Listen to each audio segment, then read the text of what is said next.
दुर्गा सप्तशती सरल पाठ 8वां अध्याय। काली ने जब कर दिया चंड मुंड का नाश, सुनकर सेना का मरण हुआ निशुंभ उदास। तभी क्रोध करके बड़ा आप आगे, इकट्ठे लिए दैत्य जोरन से भागे। कुलों की कुले असुरों के लिए बुलाई, दिया हुक्म अपना उन्हें तब सुनाई। चलो युद्ध भूमि में सेना सजा के, फिर देवियों का निशा तुम मिटा के। अधा युद्ध और शुंभ थे दैत्य योद्धा, भरा उनके दिल में भी भयंकर क्रोधा।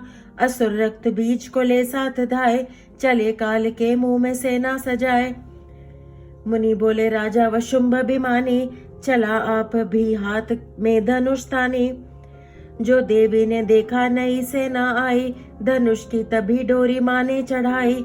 वह टंकार सुन गूंजा आकाश सारा, महाकाली ने साथ किलकार मारा। किया सिंह ने भी शब्द फिर भयंकर, आए देवता ब्रह्मा विष्णु व शंकर। हर एक अंश से रूप देवी ने धारा, व निज नाम से नाम उनका पुकारा। बनी ब्रह्मा के अंश देवी ब्रह्माणी, चढ़ी हंसमाला का मंडल निशानी। चढ़ी बैल त्रिशूल हाथों में लाई, शिवा शक्ति शंकर की जग में कहलाई। वह अम्बा बनी स्वामी कार्तिक की अंशी, चढ़ी गरुड़ाई जो थी विष्णु वंशी। वाराहंस से रूप वाराही आई, वह नरसिंह से नरसिंही कहलाई। ऐरावत चढ़ी इंद्र की शक्ति आई, महादेव जी जब आज्ञा सुनाई।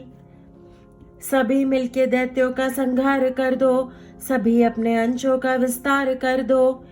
इतना कहते ही हुआ भारी शब्द अपार, प्रगटी देवी चंडिका रूप भयानक धार। घोर शब्द से गरज कर कहा शंकर से जाओ, बनो दूत संदेश दैत्यों को पहुंचाओ। जीवित रहना चाहते हैं तो जा बसे पैताल, इंद्र को त्रैलोक का देव राज्य संभाल। नहीं तो आए युद्ध में तज जीवन की आस, इनके रक्त से बुझेगी महाकाली की प्यास। शिव को दूत बनाने से शिवदूती हुआ नाम, इस चंडी मां माया ने किया घोर संग्राम। दैत्यों ने शिव शंभु की मानी एक न बात, चले युद्ध करने सभी लेकर सेना साथ। असुरी सेना के ने तभी ली सब शक्तियां घेर, चले तीर तलवार तब हुई युद्ध की छेड़। दैत्यों पर सब देवियां करने लगी प्रहार, छिन्न भर में होने लगा असुर सेना संहार। दशों दिशाओं में वो मचा भयानक हाहाकार, नव दुर्गा का छा रहा था वहां तेज अपार। सुन काली की गर्जना हुए व्याकुल वीर, चंडी ने त्रिशूल से दिए कलेजे चीर। शिवदूती ने कर लिए भक्षण कई शरीर, अम्बा की तलवार ने कीने दैत्य अधीर। यह संग्राम देख दैत्य गया खीज, तभी युद्ध करने बड़ा रक्त बीज।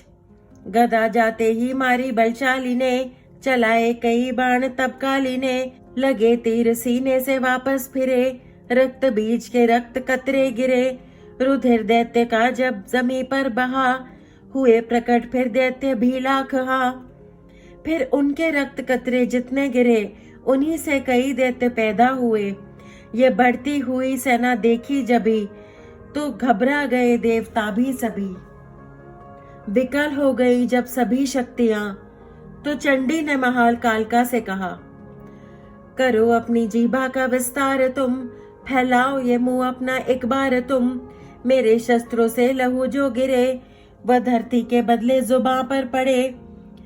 लहू दैत्य का सब पिए जाओ तुम, ये लाशें भी भक्षण किए जाओ तुम। ना इसका जो गिरने लहू पाएगा, तुम्हारा असुर निश्चय ही जाएगा। इतना सुन महाकाली ने किया भयानक वेश, गर्ज से घबरा कर हुआ व्याकुल दैत्य नरेश। रक्त बीज ने तब किया चंडी पर प्रहार, रोक लिया त्रिशूल से जगदम्बे ने वार। तभी क्रोध में चंडिका आगे बढ़कर आई, अपने खड़ग से दैत्य की गर्दन काट गिराई। शीश कटा तो लहू गिरा, चामुंडा गई पी। रक्त बीज के रक्त से सके न निश्चर जी।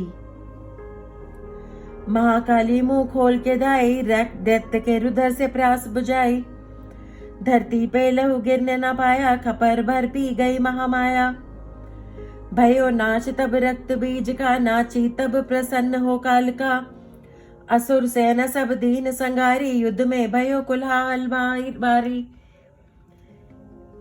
देवतागण तब अति हर्षाए, धर्यो शीश शक्ति पद आए।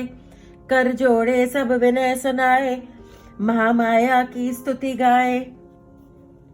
चंडिका तब दीनो वरदाना, सब देवन का कियो कल्याणा। खुशी से नृत्य किया शक्ति ने, वर ये दिया शक्ति ने। जो ये पाठ पढ़े या सुनाए, मन वांछित फल मुझसे पाए। उसके शत्रु नाश करूंगी, पूरी उसकी आस करूंगी। माँ संपुत्र को मैं पालूंगी, सभी भंडारे भर डालूंगी। 3 काल है सत्य ये शक्ति का वरदान, नवदुर्गा के पाठ से है सबका कल्याण। भक्ति शक्ति मुक्ति का है यही भंडार, इसके आश्रय ए भक्त हो भव सागर पार। नवरात्रों में जो पड़े देवी के मंदिर जाए, कहे मार्कंडे ऋषि मनवांछित फल पाए। वरदाती वरदायिनी सबकी आस बुझाए, प्रेम सहित माँ माया की जो भी स्तुति गाए। सिंह सवारी मैया की मन मंदिर सब आए। किसी भी संकट में पड़ा भक्त नहीं घबराए, किसी जगह भी शुद्ध हो पढ़े या पाठ सुनाए। भवानी की कृपा उस पर ही हो जाए, नवदुर्गा के पाठ का 8वां ये अध्याय। निस दिन पढ़े जो प्रेम से, शत्रु नाश हो जाए। जय माता दी। 8वें अध्याय में देवी ने रक्त बीज का वध किया। किस प्रकार अपने कई भयानक रूप धार करने पर ही रक्त बीज का वध हो पाया।